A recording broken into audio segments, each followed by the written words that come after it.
Enschede, the Netherlands. In the years before the war, you could see the city looming from afar. Dozens of factories broke out soot clouds to shroud the city in haze. Enschede steams, stinks, and fumes 12 hours a day, 6 days a week. Only one thing is important here: the textile industry.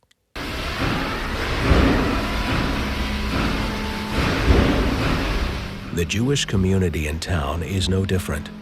Traders, fashion shops, and manufacturers. Steam weaver De Nijverheid, with almost 1,000 employees. It has been owned by the Van Gelderen family for 3 generations. Almost immediately after the occupation, all Jewish companies are put under German rules. De Nijverheid included, a so-called Verwalter from Bremen takes over the management. The Van Gelderen family disappears into illegality, and the factory continues like nothing happened. 5 years later, a few months after the liberation, 24-year-old Henk van Gelderen, 4th generation, is ready to take charge of De Nijverheid again. But when he walks through the factory and opens a drawer, he finds this roll of fabric.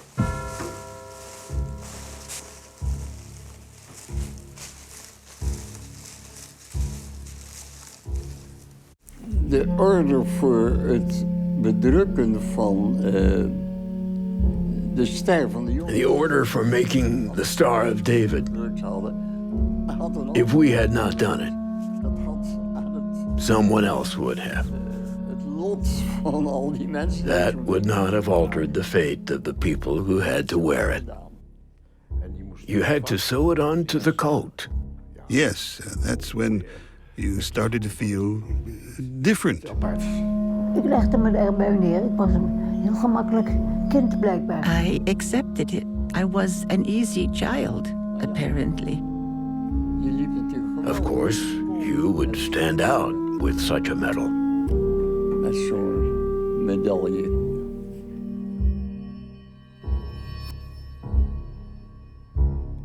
He was a very sweet, kind man.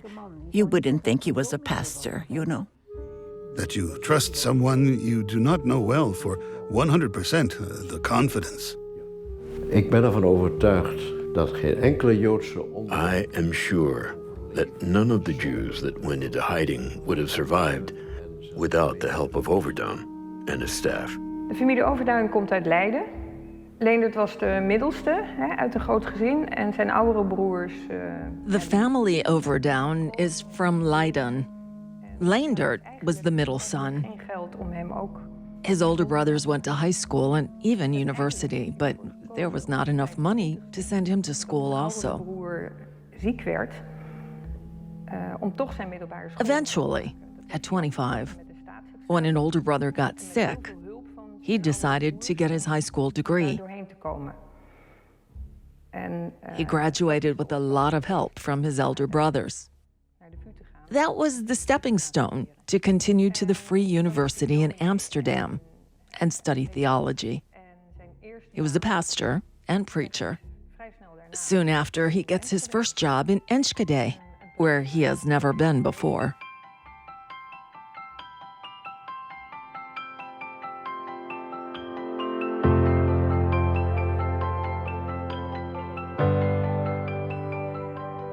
Leendert Overduin's story in Enschede starts in 1937 in this church, the Menisten Church.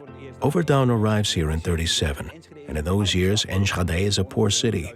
It is home to about 100,000 people who almost all work in the textile industry.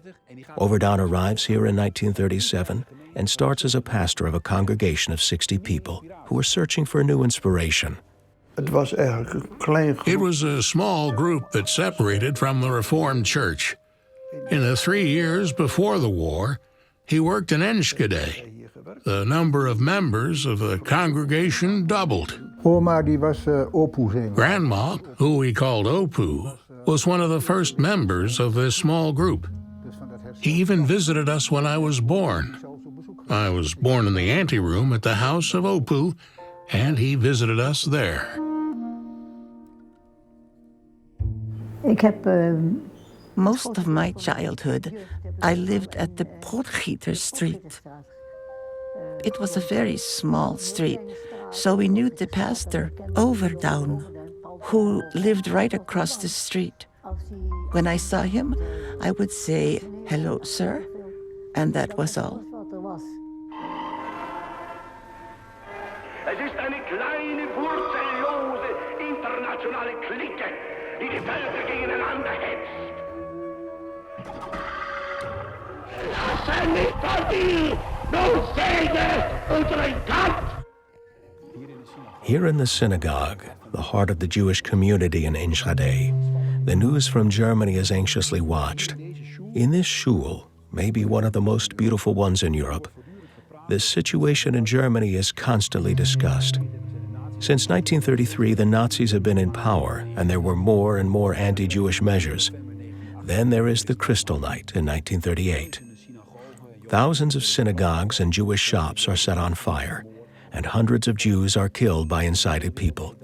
The whole world knows then that the Jews are going to face a difficult time, and the news reaches Enschede as well. One day, Berends Bijlstra comes home, and his mother is crying at the kitchen table. Ik heb mijn moeder nooit echt zo verdrietig gezien. I had never seen my mother this upset. I asked my mother, what is going on? What has happened?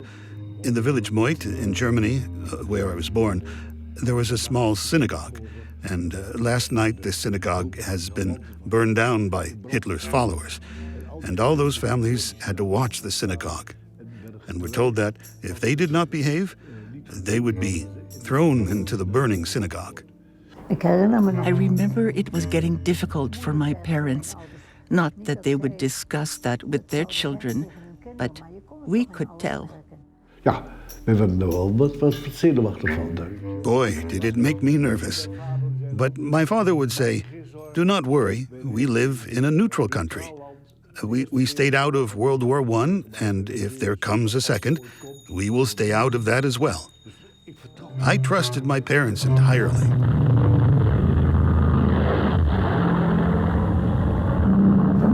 On a beautiful Whit Sunday, May 10th. A bright day, just like today.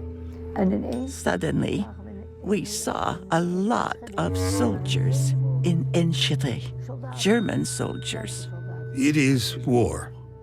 On the 10th of May 1940, Germany invades the Netherlands. Suddenly it is war. People are in total shock because war, that is something from last century. Suddenly bombers are flying over Enschede and there is panic. People are on the streets, schools closed, and factories stopped working. Stores are busy due to food hoarding. A collective feeling of panic arises because war, that is something no one has experienced before. I was 10 years old on the 10th of May, as a child. In 1940, I was 12.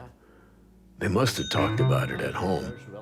But as a child, I was not worried. Ik weet dat mijn moeder mij wekte. I remember my mother waking me up to tell me we are at war now. The Germans were here. That might sound a bit strange. I was 14 when the war started. I was really a child, so life just carried on for me. Soon after, in the morning, a large German tank drove into our street. It was loaded with soldiers carrying rifles. It looked magnificent, to be honest. It was very impressive to a child. I admired their power, not realizing how terrible this was. Hoe verschrikkelijk dit was. En dat was een schouwspel waar we de vuur. What a spectacle that was. Jaw-dropping. Those guys could sing. You'd not believe it. The sergeant would shout, "Sing!" And after a short silence, he would say, "Oh, the schöne Westerwald." They sang by heart while marching. "Oh, the schöne Westerwald, über deine hohen Zeit der Wind so kalt." Can you imagine? After all these years, I still know the lyrics.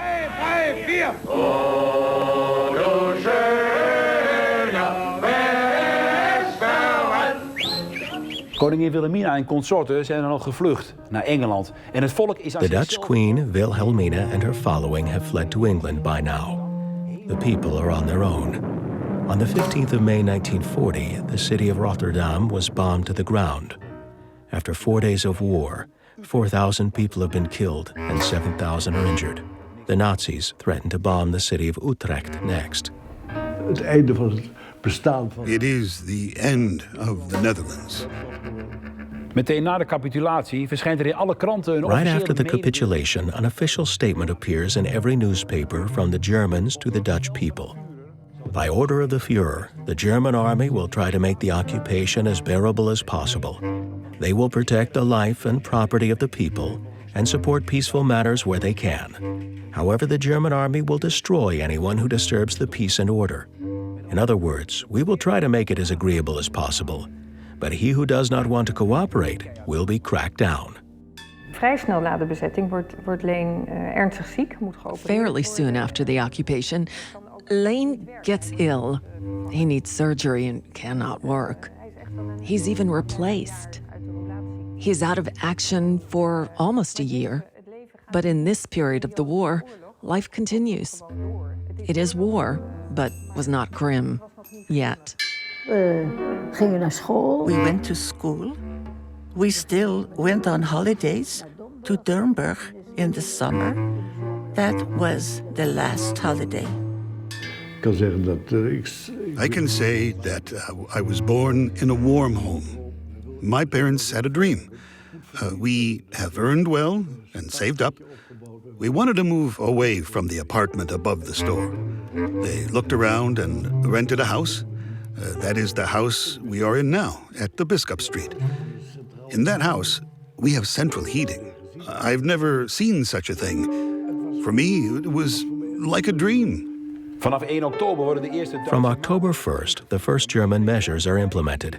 From then, everybody above 15 needed to identify themselves with such an identity card called Ausweis. For Enschede, this means that 66,000 people need one. This is an original. This also means that 66,000 photos need to be taken. The only people who were happy about this were probably the photographers, thinking that it is not bad for business. There are more rules. There is a curfew, the streets should be empty at night, and bars, cafes, and theaters need to turn their lights off after 11 p.m. Enschede is darkened. Ik weet wel in het begin dat mijn vader op het huis of je geen licht kon zien. I remember in the beginning, my father walked around the house to see if there was no light visible. It had to be perfectly closed, and goodness, what if I would turn lights on without the blinds being well closed? Well, then my father or mother would get angry. Be careful, or we will be in trouble. We felt much more responsible than other people, also because we were marked as Jews. We were scared to death to do something wrong, that we could be blamed for something. So they brought us up strict. 21 januari. The 21st of January 1941 is an important day for the Jews in Enschede. It is the day of the so-called Jew Declaration. The major orders the police to make an inventory of how many Jews lived in Enschede. For convenience, the Germans have already created this registration form. It says registration form for one person who is fully or partly of Jewish descent. Tragic discussions take place in Jewish circles, debating who is and is not of Jewish descent. But after a few days, 1,368 of these forms find their way back to this city hall, all neatly filled out with name and address. The tragic thing is that most people on that list did not know that they signed their own death sentence. We were Jews, but we were Dutch Jews. The terror against the Jews. All their money was taken from them. My parents got a visit from a German man from the SD, the Nazis' intelligence agency. They told my mother and father to please sign here. Goodbye. It was a horrible moment. I remember that we came back, we lived in such a beautiful house, and how are we going to pay for it? We were not allowed to go to the park. It was prohibited for Jews. We were not allowed to go to the swimming pool. Everywhere those signs, prohibited for Jews. They were not allowed to cycle anymore. I had a beautiful bike, a boy's bike, and had to hand it in. That sort of thing made me very nervous. Gewoon rechtstreeks door. Straight home, not attract any attention. That was the way of life. It came naturally for us. I just wanted to be a real Dutch boy. Ze mochten zelfs niet op straat op een They were not even allowed to sit on a bench outside. There was an official letter from the Jewish Council. Any person sitting on a bench with a yellow badge will be deported to the concentration camp that same day. There was not a single German word in that letter. Everyone understood it. In the summer of 1941, in the dead of night, at the Haxberger Street, 2 telephone wires from the German Wehrmacht were cut. Actually, the first real act of resistance here in Enschede, and the Germans are furious. They offer a large reward for reporting the offenders, and the city of Enschede has to pay a large fine of 50,000 guilders, a fortune at the time. And a so-called cable guard is installed. All men in Enschede over the age of 25 have to guard 100 meters of cable 4 hours a day. This also involves the father of Bert Wildstra and Arnold Beckenkamp. Enschede's men will have to make sure this doesn't happen again. So my dad got a schedule that told him when he had to be cable guard. My dad had to guard a bit of cable at the Helmer.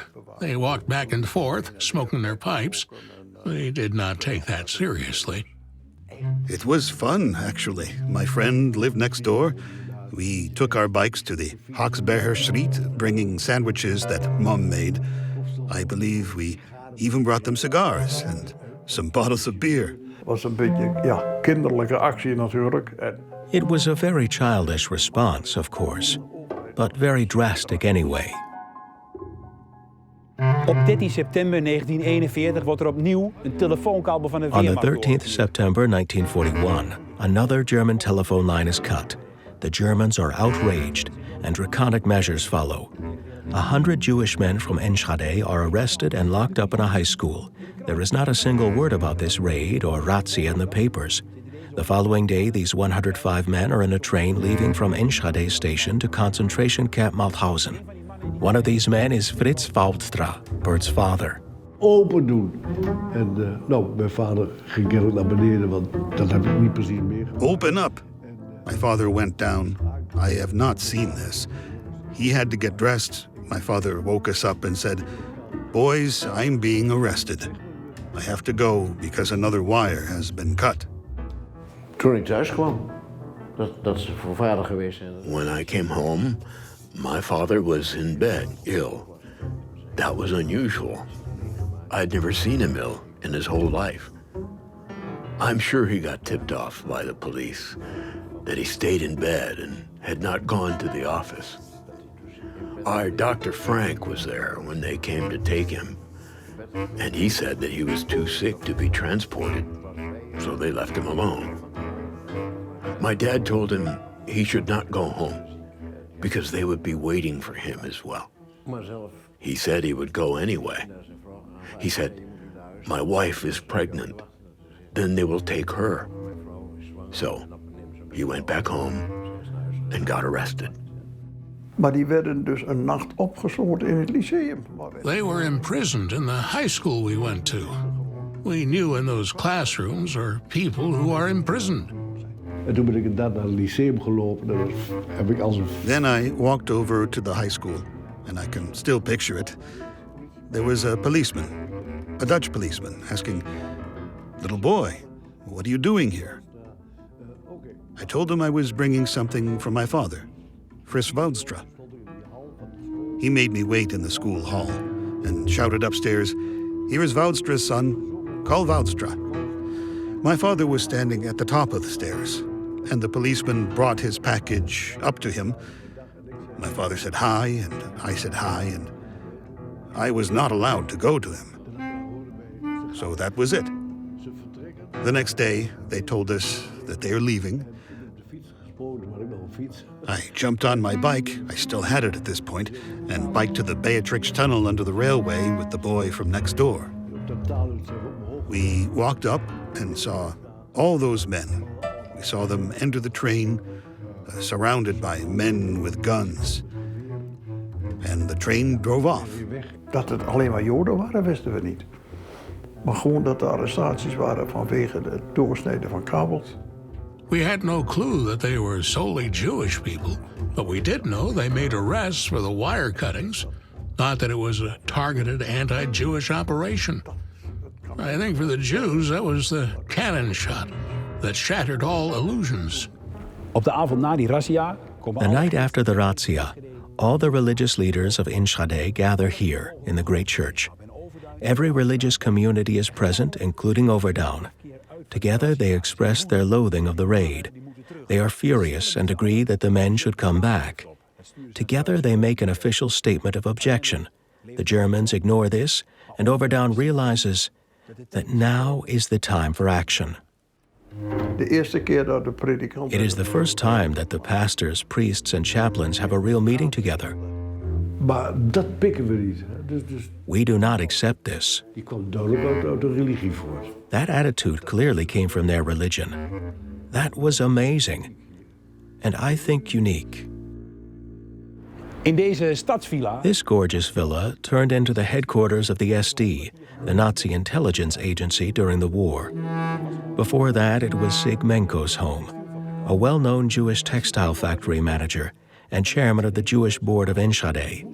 He had to report here every Friday at his own home. Every Friday he stood here, ringing his own doorbell to be let in. Every week he sits in his home to hear who was killed that week in concentration camp Mauthausen. We see lists of names, and we see the father of Cars Bijlstra, who had been killed only 10 days after his arrest. Van Berends Bijlstra, die is 10 dagen na zijn arrestatie al vermoord. Every week he makes a new list with new names and new deaths. The Dutch Jews now realize that a trip to Mauthausen is one you never return from. Kom je nooit meer van terug. Op de laatste... On the last list we find the name Frank, Dr. Frank, who is Sigmenko's son-in-law, so he can bring condolences to his own daughter. Dus de huisarts kwam hier en zei, ik moet jullie iets... The doctor visited us and said, I have terrible news for you. Your husband died of a heart attack. But the following week, my uncle died, and my cousin the next. Then we had our doubts about those illnesses. My mother completely collapsed, and my brother and cousin were devastated. But this boy thought, I do not believe it. It is bullying. He is still alive. My father is a tough man. He is not ill. All perfectly healthy guys, no older than 40 to 45, and had never been ill. There was no way they just died of a heart attack. How bad it was that all those Jews were being killed. We really did not know. In het concentratiekamp Mauthausen. Ik ben dus ooit, ik denk 30, 35... Concentration camp Mauthausen. I went there a little over 30 years ago. It was a stone pit where they kept the people occupied by having them carry those heavy stones up the stairs. A completely useless activity. It kept them busy, and if they did not work fast enough, they were pushed, fell down the stairs, and died. All those illnesses were made up. There is no doubt that these people died of their injuries. En er werd door de leraar gewoon gezegd, ja. Our teacher told us the Jews had to go to labor camps. Of course, we felt sorry for the Jews, but my brother was also stuck at a work camp. I did not see the difference. We did not realize there was a plan of mass murder. We realized that very late. This is number 1 Potgieter Street. Overdown lived here during the war.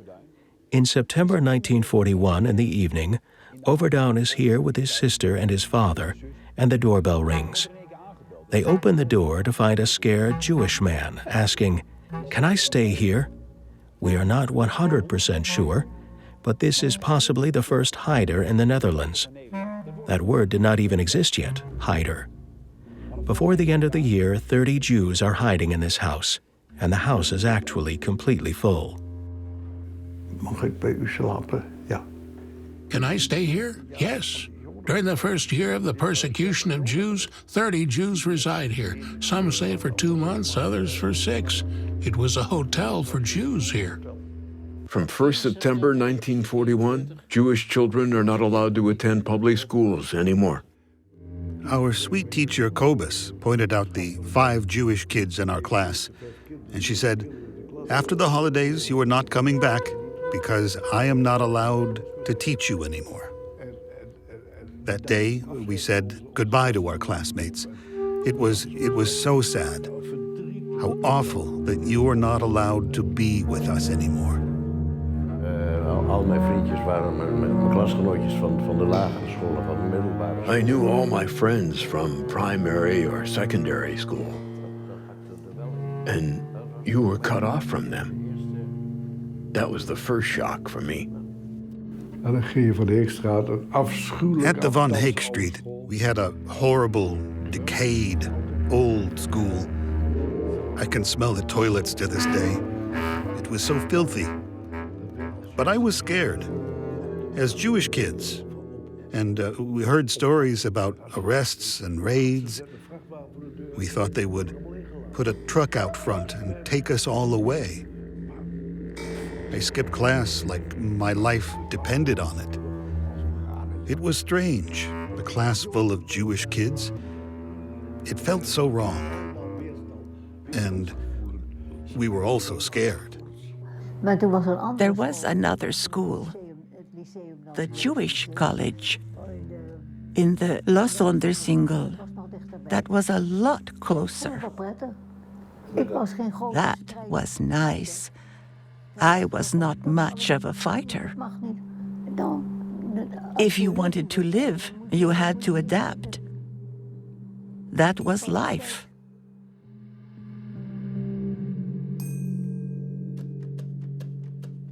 A star cost 6 or 10 cents. I do not remember. You had to pay for them. You were forced to buy 5 stars per person. You had to walk around with that star. How horrible is that? Having that star on your chest to show everyone you belong to the bad people? It was horrible. I never left the house anyway. I always stayed home. We were not leaving anymore because it was too dangerous. I only wore the star when I had to go to the Los Ondersingel, to the Jewish school. In Nederland was het verhaal van... In the summer of 42, word started getting around that people were being shipped off to work in Germany or Poland. That caused a lot of panic. Mijn moeder krijgt een oproep dat we ons moeten melden in Westerbork. My mother got an order that we had to report at Westerbork. We could travel for free and did not have to bring a lot of luggage. My mother had been warned enough and said, "We are not going. We were going into hiding." She said, "The war will be over before Christmas, just a few weeks." I believed everything my mother told me. The idea of going into hiding started to live in Enschede, which was a dangerous thing, of course, for the people going into hiding, as well as the aid worker. Many did not dare to do that, even if they had an address, which most of them did not have. The Jewish Council is a grim invention of the Nazis, meant to pass on anti-Jewish measures to the community. The Germans thought the Jews would be less resistant if the message was brought by respectable Jews from their own circle. They were used as a pass-through. In Enschede, factory owner Sigmenko is appointed chairman of the Jewish Council. Sigmenko af en toe naar vergaderingen. Sigmenko was sometimes called to meetings in Amsterdam. After Mauthausen, he asked if they should discuss going into hiding. Asher and Cohen told him that this phrase was not in their vocabulary. Sigmenko then picked up his hat and coat. He went home and never returned to their meetings. The Jewish Council, led by Sigmenko, turned into a resistance movement of sorts. En toen kwam dus natuurlijk die hele zaak van... Then there was a contact with Jewish counsel from Enschede who thought this might be an option. They got into contact with Overdown, and that is how it all started. At that moment, it was clear, and Overdown working together with them. En Overdown had een aantal medewerkers. Overdown had a few employees and sisters who went on visits. They said there are possibilities to go into hiding, but you have to let us know you want that. Mevrouw Bijlstra, ik heb van mijn broer... Mrs. Bijlstra, my brother told me in confidence that you are going into hiding. Mr. Overdown might be able to help you. The neighbor visited us. I thought that was interesting. Why would a pastor visit Jews? Dat was de eerste keer in mijn leven dat ik überhaupt, denk ik, een dominee lijfelijk ontmoette. That was the first time in my life I met a pastor. I thought, surely, that is an honest man who wants to help us. He helped my mother before. I had to take off the star, which was burned. All the papers we had, like passports, had to be burned as well. I did not exist anymore. Spulletjes met een boekje. I took a few things, a book, a teddy bear, and that is how I ended up in Bijlstra. Het was een ongelooflijke... It was such a brave move to say, okay, send one or two my way. Every single day he was on the road, on his bike, to find new hiding places for people.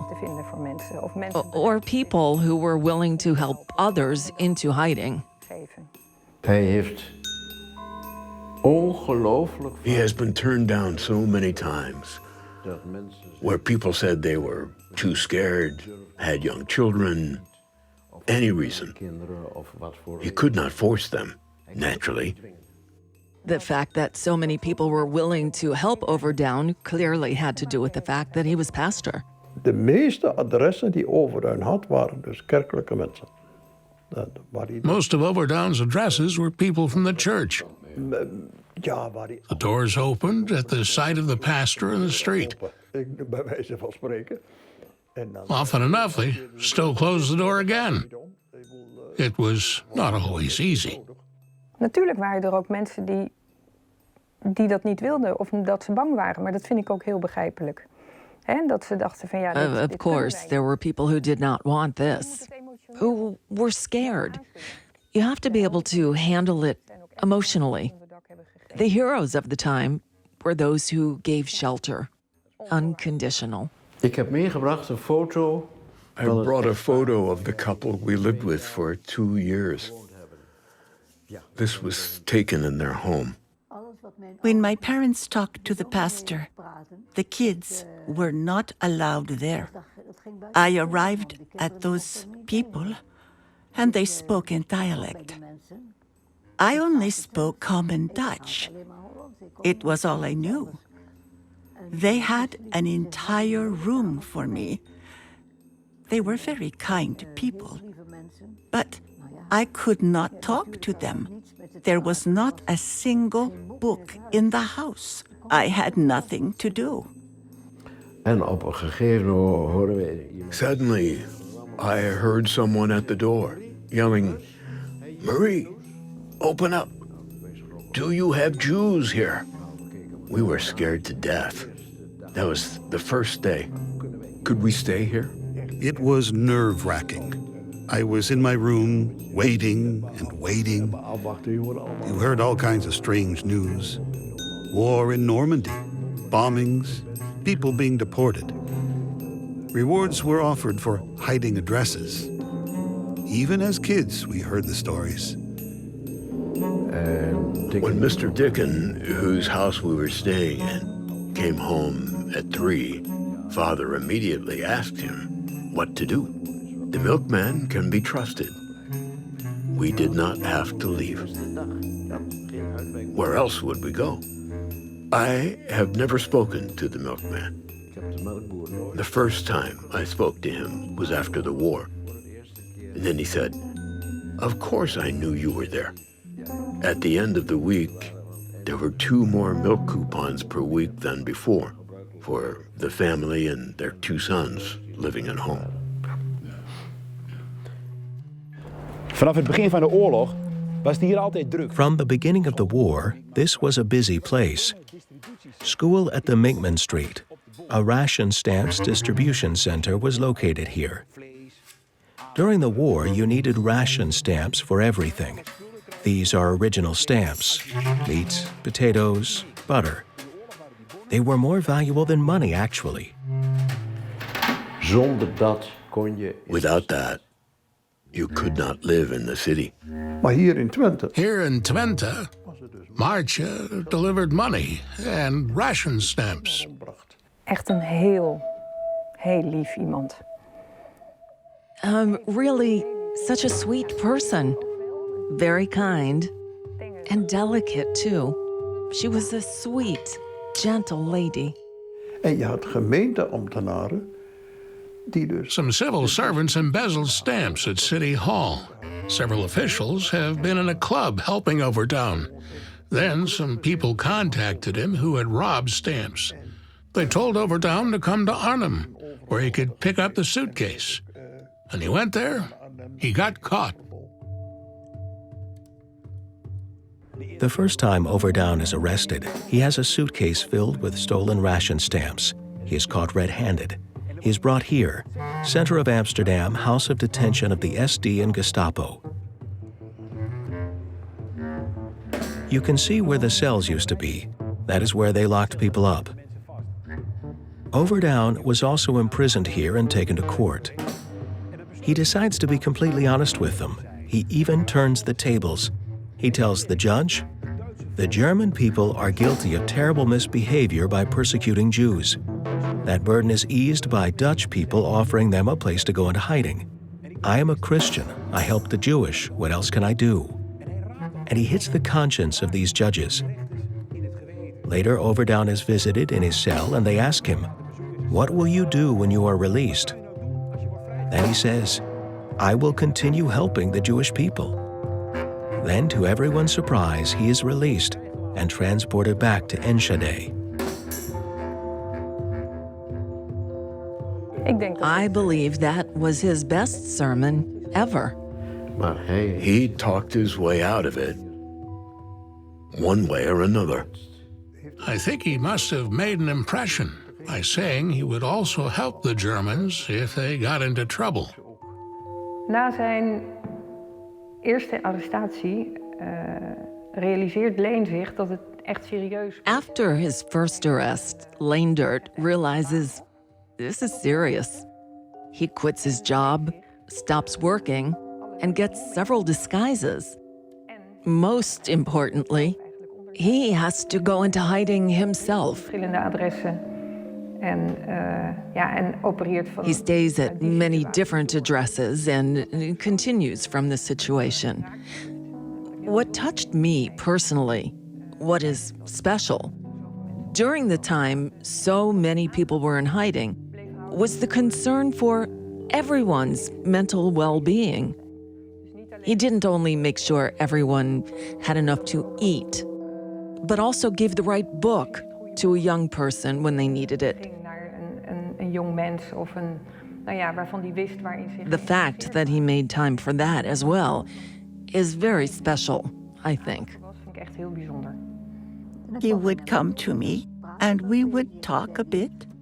He would say, "This must be very hard for you." The attention for me was great. I thought he was a wonderful man, and he was very nice to me. We were vulnerable at that moment, of course. Everyone who was nice to you, you liked and had a warm feeling for. One time, he gave me this Bible.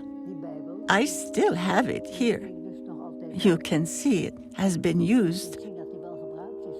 I have read it all. There are nice stories in it. He never spoke about religion, and he would never attempt to promote the New Testament. Never, not a word. He cycled to Friesland, a trip of almost 10 hours. Can you even imagine? He had a stomach condition. Wat een heel mooi verhaal is, staat in een van de brieven die recent opdook. A great story, written in a letter that we discovered recently in the Yad Vashem, the Holocaust Museum in Israel. We had not heard anything from our son for a long time. Consequently, Pastor Overdown went on a dangerous trip for us to Bolsvaart. He returned with a recent photograph of our child. I cannot express how much that meant to us. I'm telling you this to make you understand how compassionate he was. He understood our situation and took great risks to give us information about our loved ones. He risked his own life like it was normal, all to help the Jewish people. I remember him visiting us immediately the day he was released from custody. During the war, there was a deli in this building. In September 43, Overdown is arrested here. It was a coincidence. He was wearing a strange coat as a disguise. He had dyed his hair and was wearing different glasses, but an SD member recognizes him. It turns out he has a fake ID and 32 Jewish ration cards. They go to his house and arrest his sister Marja, too. The Overdown family is busted, but then something special happens. Then the city of Enschede is involved as the major writes a plea, calling Overdown a noble man. The doctor writes a medical statement saying he has had surgery recently and that he is not stable. A surgeon also pleads that he is not well if you look at the medical situation. The strangest thing is the letter from a highly ranking NSB officer from the Dutch Nazi Party. He writes that Overdown is a friend and not an enemy of the Germans. Toen Leendert de tweede keer gearresteerd werd, zat hij vast in Utrecht en realiseerde zich ook dat dat voor langere tijd zou zijn. During the second arrest of Leendert, he is held in Utrecht and realizes this would take some time. He had to figure out how he could continue the operation from jail. He comes to the conclusion that the only one who can replace him is his younger sister, Corrie. By smuggling notes out of the prison, he manages to warn her, and then she took Leendert's place. Zij heeft echt zijn plek toen ingenomen. The organization Corrie manages can be best described as an underground housing corporation for Jews. The organization Overdown looks after over 1,000 people at this point. In Utrecht, Overdown is interrogated for 3 days and nights, standing the entire time. They have one question: where are those 32 Jews? Or are there more? Overdown confesses that he delivers stamps for 32 people. That is all he wants to say. Brother and sister both sign a declaration with the words, "I do not want to be a traitor." Overdown faces an 18-month sentence, and Enschede has to do without him for a while. It is all going the wrong way. The 22nd of February 1944 will always be a day of mourning in Dutch history. British and American bombers target several cities in the east of the country. The damage and suffering is immense. Enschede, the hard-working town, was instantly reduced to a mess. The bombings in October 43 and February 44 caused great disorder in Enschede. Ontregeld, zou je kunnen zeggen. People who did important work, also for the Overdowns, were killed. Hiding addresses disappeared. People had a half-damaged house and could not provide shelter anymore. There was a form of panic. Ontstond ook een zekere paniek natuurlijk. Toen heeft hij dus 3/4 jaar in de gevangenis gezeten. By now, Overdown has spent about 9 months in prison. He released him because he became ill. He was so ill that they were afraid he would die in their care. He would have died there. He was so sick. The commander of the SD did not want him to die in his cell, but it happened to other resistance fighters. They respected this man. He did not die. He recovered. After a year, they started to investigate. They had a feeling there was something with this Overdown. Daar klopte iets niet. He was still alive. They asked for information, and the police informed them that Overdown is gone. He has disappeared. Overdown, die is er niet meer, die is verdwenen. The Germans were alarmed. Damn it, he is doing it again. They started a systematic search for him. He was in disguise. He put other glasses on. He traveled to Amsterdam and Friesland, so he moved a lot, also in Twente. Hier in Twente natuurlijk. The Allies are getting closer, but the Nazis continue to hunt down Leendert Overdown. He is at the top of every wanted list. Then he got arrested for the third time. They take him here to a cell block of the SD in the synagogue. Here they show no mercy. Almost immediately they tell him, "Tomorrow you will be shot." Hij is vrijgelaten als een complot. Men wilde hem... He was released as a conspiracy. People wanted to use him to deal a blow to other resistance fighters. They did that during a meeting at the Sumatra Street. The most important people of the resistance in Enschede are together. Overton did not trust the situation. He went in through the front door and left through the back door. In this house, 9 people came together who had been members of the resistance from the start. 2 of them are Mr. and Mrs. Terborg. Suddenly, a kill squad of 3 German trucks stop in front of the house. The Nazis enter and execute the resistance one by one. Only Grandma survives. She was hiding under a table. The rest is killed without mercy one by one. Mother Jeanette begs the killers to spare the life of her 2-year-old son. She is allowed to take him across the street to the butchery where her daughter was already playing. She hands her son to her daughter and says, "Your father is dead. They are going to kill me now as well. Take good care of your brother." She walks back inside, sits down at the kitchen table, and is shot through the back of her head.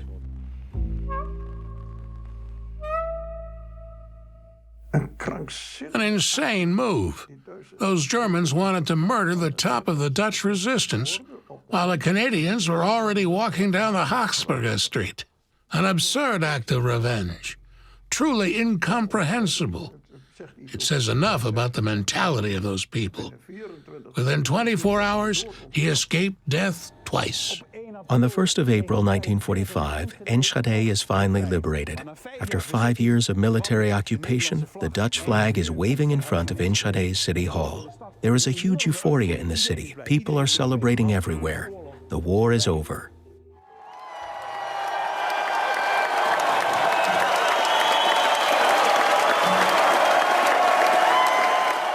But it was so noisy on the streets. There was cheering and clapping. I could not handle it. I went back to my hiding address and crawled in a corner to read a book. All that noise, if you had to whisper for 2 years. Talking out loud was too dangerous in the houses with thin walls. I remember that day well. En toen ben ik weer bij mijn ouders terechtgekomen. I then came back to my parents. It was very special. I cried in my mother's arms for over half an hour. I remember her saying, "That is enough now." You know how mothers can be. That was very special. I was only 15 when the war ended. Still, I was convinced that the gates of the labor camps would open and then the Jewish people would come back home. Slowly, it dawned on us that they were all killed. Then we were told that my father was really killed. That was when it hit me. In Enschede, we created 24 stones for all the family members that lived here and were killed. Here's my father's stone. This is the only place where I can commemorate him. Dat is eigenlijk de enige plek waar ik mijn vader nu kan herdenken. Ja, daarom ben ik ontzettend blij dat hier... I am incredibly grateful that we have a tombstone of sorts here, where I can commemorate my father. This has turned into an important place for our family. My father joined the SS in 1943. According to him, he was a Catholic who wanted to fight against unbelievers. A very poor man, off to Germany for work. He started adventuring there and was influenced by the Germans. In 1943, he signed up for the Waffen-SS. He must have felt very important with a gun around his neck. Dan ben je wat. En ik vond hem... I thought he was like most people, caring about the people close to them. But if the neighbors die, they do not mind. Voor hun eigen omgeving. En daar doen ze ook alles voor. Daar willen ze ook wel hard voor werken. Maar als de buren doodgaan, vinden ze niet erg. My mother kept trying to convince him, even when he was with the SS, to go into hiding. Toen hij al bij de SS was, om hem over te halen om te onderduiken. That did not work, and her love turned into an almost psychotic hatred towards him. Dus op grote schaal werden de mensen die verdacht werden. On a large scale, people who were being suspected of sympathizing with Nazis got arrested. Ze werden allemaal gearresteerd. Dus er waren honderden mensen. Hundreds of people got locked up in Chulton's textile factory at the Hacksburger Street. Children were being left alone in the houses. What did the people do after the war? They set houses of the NSB members on fire and plundered. When the war ended, there were about 900 members of the Dutch Nazi Party left. One of them was a butcher, on this corner here. Immediately after the liberation, this butcher was dragged out of his house and brought to the factory where they locked him up. His wife and kids were scared and hid inside their house. They have no idea what happened to their father.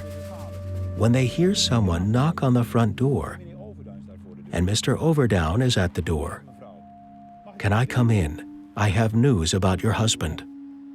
De ouders waren gearresteerd. Parents were arrested and little children were left alone. What would happen now? Dus de mensen uit de buurt.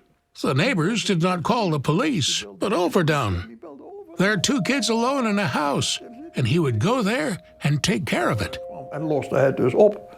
En toen kwam hij... And then he told us, we have helped Jewish people through the war. Now, the Nazi children are the victims.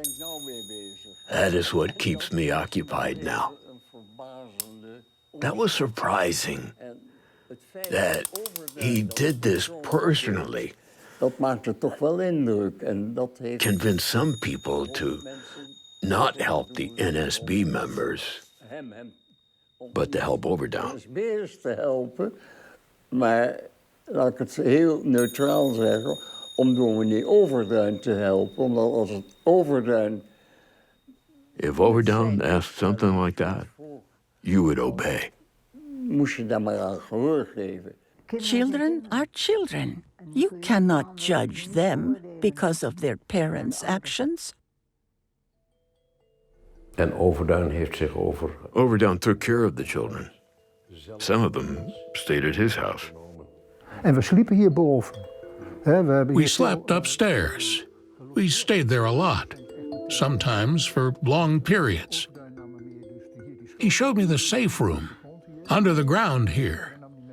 He took me there as a little boy, which was very exciting. Dat was natuurlijk heel spannend. Dus eigenlijk was This was a paradise, actually.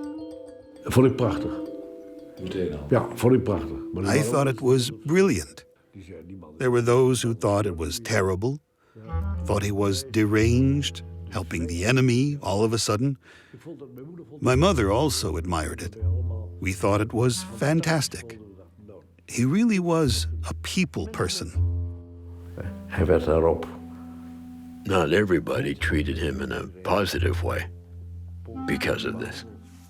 And the Jews themselves, they resented him for it. Een mevrouw die woonde aan de Getversingel. A Jewish lady we knew said he should go to therapy since he went crazy. Ja. Ik liep met Overduin hier. I walked here with Overdown from this house, and people scolded, saying he was an NSB member from the Dutch Nazi Party. They called me SS Kid. I did not know what that meant. I remember he smiled at me, as if to give me courage. Alleen, hij hoefde nog geen... The difference was, now he did not have to wear glasses, or put on a fake mustache or a strange coat. He continued like he had before. After the war, Overdown lived here at the La Sonder Street, close to his own church. Every day he holds office here, and people are lined up. People are waiting with all kinds of problems. It is after war, complete chaos. Overdown helps everybody who asks for it. If you are hungry, you will get a bag of potatoes. If you do not have a place to sleep, you will get a mattress. Also, the Jews who came back lost everything. The house was completely empty. Hij was helemaal leeg. En we dachten, waar is ons spul allemaal? Where is everything? She brought me my chair and said that this was all she could save. En dan heeft Overduin bij menig Joods gezin gezegd... Where did you leave your furniture? With whom? He would go there, saying, you have to give that back. Looking back now on the activities of Leendert Overdown, you think at the moment maybe 1,000 people are busy answering questions about social dilemmas, family problems, etc. Which one of those people, the clients of those services, would love to have someone like Overdown? Zo iemand als Overduin was, waar je zo onbureaucratisch gewoon... Where you get help with bureaucracy and as good as it will get as a human being. That does not exist anymore. Het was echt een hele grote ondergrondse woningbouw. They were in charge of a large underground housing corporation that Overdown managed. En uiteindelijk is het resultaat dat in Enschede veel meer overlevenden zijn. In the end, Enschede had a lot more Jewish survivors than the rest of the Netherlands. That is a fact.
When he passed away, I got my diploma.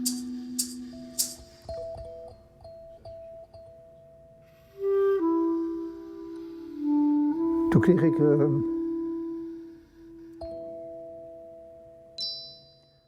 I graduated from art school. Hij lag met zijn toga in zijn kist, wat op zich al heel bijzonder is. Nou, de kerk puilde uit van de mensen en later...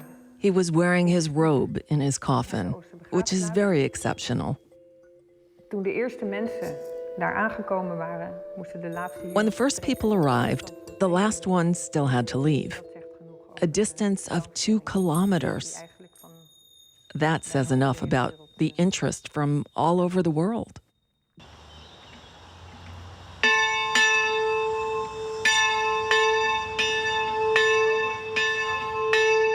On the 17th of July, 1976, Leendert Overdown passes away, and a few days later he is buried here. It is literally full of people, a special group of people. There are people from Israel, resistance fighters, but also former NSB members and their children.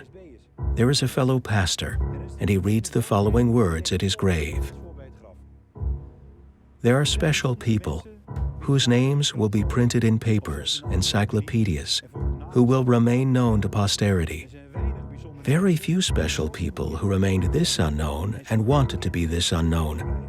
and meant so much for so many as Pastor Overdown. Hij heeft ze gered. Ik luister, aandachtig. Ze leven, dankzij hem. They are alive after the salvation of the weight of the yellow star.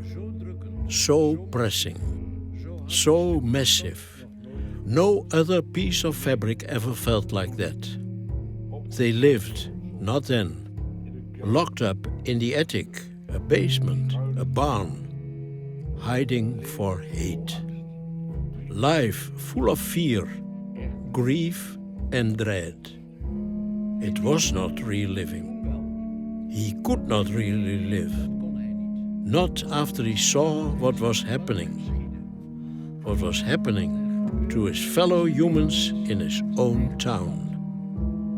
He is alive still after using his life to save so many more. He lives in the stories, the experiences, the feelings of those who 80 years after life stopped. Still we can say, we are alive. He was really the main link. Unique in this country.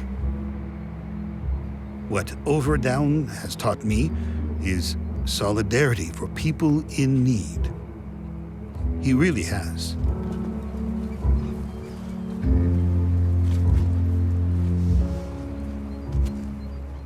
That there is trust in a source that has the will to live and also wants to do it well.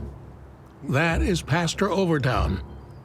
And he transferred that source in such a way that it is still valid for me. En ook andere mensen helpen. Helping others, like I have been helped. You know that you want to do something in return for everything you have been given.